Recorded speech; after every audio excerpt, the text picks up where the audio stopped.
수시로 마시는 커피는 오히려 소화불량을 부를 수 있습니다.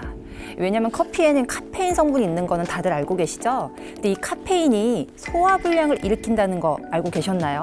카페인 하면 각성 효과인데 소화불량을 일으킨다고요? 네, 맞습니다. 이 성인의 경우 하루 400mg 정도가 카페인 권장량입니다. 카페인이 들어있는 커피를 물처럼 마시는 골골주민처럼 과다 섭취하게 되면 소화를 돕는 위산을 과다 분비해서 위벽을 자극하고 이로 인해 만성 소화불량과 위염 등 위장 질환으로 이어질 수 있기 때문에 주의하셔야 합니다. 그리고 찬 음식을 굉장히 많이 드시더라고요. 찬 음식은 일시적으로는 몸을 시원하게 해주지만요. 소화 기능을 점점 떨어뜨리게 됩니다. 네.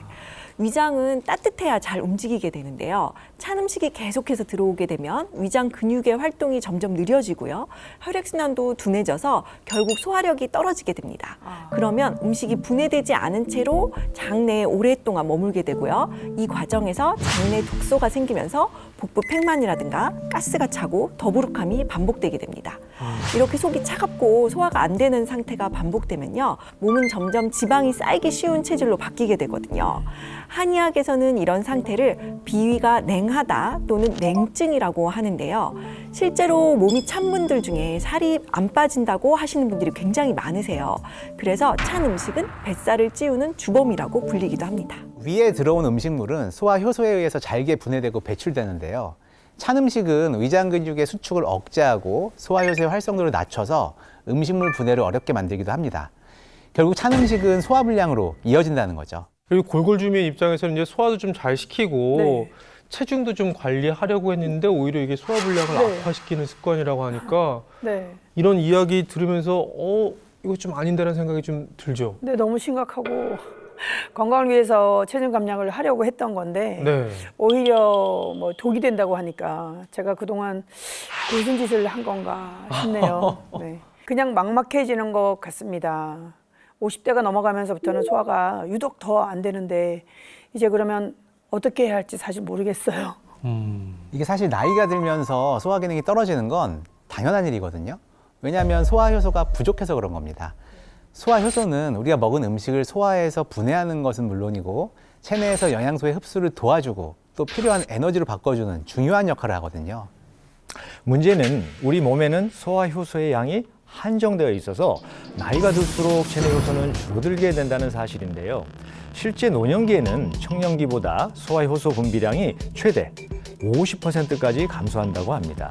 네, 뿐만 아니라 젊은 층과 노인의 효소 생산량을 비교해보면 무려 30배가량 차이가 난다고 합니다. 이렇게 소화 효소가 줄어들게 되면 소화는 당연히 잘 안 되게 되고요. 장에 독소가 쌓이면서 결국 내장 지방이 더 쌓이게 되고 이것이 고스란히 나이살로 남게 되는 것이죠. 이 소화불량으로 병원을 찾는 환자가 한 해에만 무려 62만 명이라고 하는데요. 환자 연령대를 보면 50대에서 70대가 가장 많은 이유도 소화 효소가 나이가 들수록 줄어들기 때문인 거죠. 그래서 나이가 들수록 외부에서 효소를 섭취해서 이제 음식물의 분해를 돕고 독소를 배출해서 장내 환경을 깨끗하게 하는 것이 중요합니다.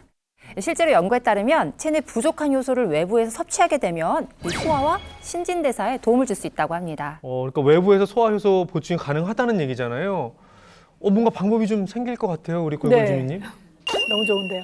네. 좀 알려주세요. 카무트 효소라고 들어보셨나요? 네, 지인들 사이에서 하는 얘기를 많이 들어봤어요. 그런데 카무트 효소가 뭐예요? 이 카무트에는요, 아미노산 18종을 비롯해서 셀레늄과 같은 각종 미네랄과 비타민, 식이섬유와 함께 강력한 항산화력을 가진 카로티노이드까지 무려 53종의 영양소가 풍부하게 들어있다고 합니다.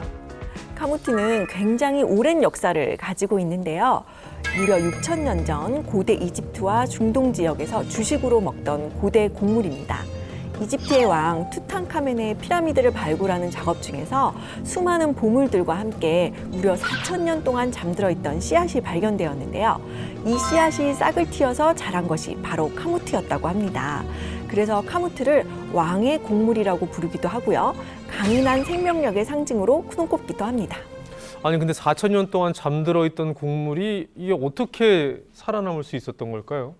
이 고대 곡물은 지금보다 더 척박한 환경에서 살아남아야 했기 때문에 그만큼 병충해에 강한 내성을 가지고 있습니다. 그리고 현재까지 유지되는 고대 곡물의 특징 중 하나가 바로 개량을 하지 않았다는 건데요. 그래서 요즘 재배되는 곡물에 비해 비타민과 식이섬유 등 각종 영양소도 더 풍부하다고 합니다. 그럼 고대에 갖고 있었던 영양 성분을 지금도 그대로 갖고 있다는 얘기인가요? 그렇습니다. 영양이 얼마나 풍부하냐면요. 카무트에는 현미보다 식이섬유가 많다고 알려져 있거든요. 그뿐만 아니라 단백질, 셀레늄 등의 함량도 더 높다고 합니다. 그리고 곡물별 혈당지수, 즉 GI 지수가 낮아서 당뇨가 있는 환자에게도 추천하는 식품이기도 한데요. 혈당지수가 낮기 때문에 건강과 다이어트에 도움이 된다고 합니다. 자, 근데 요즘에는 이 카메트의 흡수율을 더 높이는 방법이 있습니다. 아니, 그런 게 있어요? 몸속 부족해진 효소를 채우는 데는 원물 자체로 섭취하는 것보다 효소로 섭취하는 것이 더욱더 도움이 된다고 합니다. 그 이유는 이 미생물이 한번 발효를 시켜서 우리 몸속에서 더 원활하게 효소가 흡수될 수 있도록 도움을 주기 때문이거든요. 최신 연구 결과 중에요. 카무트를 식품으로 먹는 것보다 발효해서 효소로 섭취하게 되면 흡수율은 물론이고요. 활성도가 높아져서 장 질환과 소화불량 개선에 도움을 줄 수 있다고 합니다. 네. 우리 골골 주민이 오랜 시간 노력을 해도 빠지지 않던 체중 고민. 뭔가 이 문제에 좀 실마리를 찾을 수 있을 것 같은데 네. 어떠세요? 그동안 사실 제 체질이 유별난 체질인가 싶었어요. 그런데 근본적인 원인을 알게 됐으니까 지금이라도 기본부터 충실히 잘 관리해서 이 지긋지긋한 요요 인생에서 제발 좀 벗어나고 싶습니다. 좋습니다. 네. 예.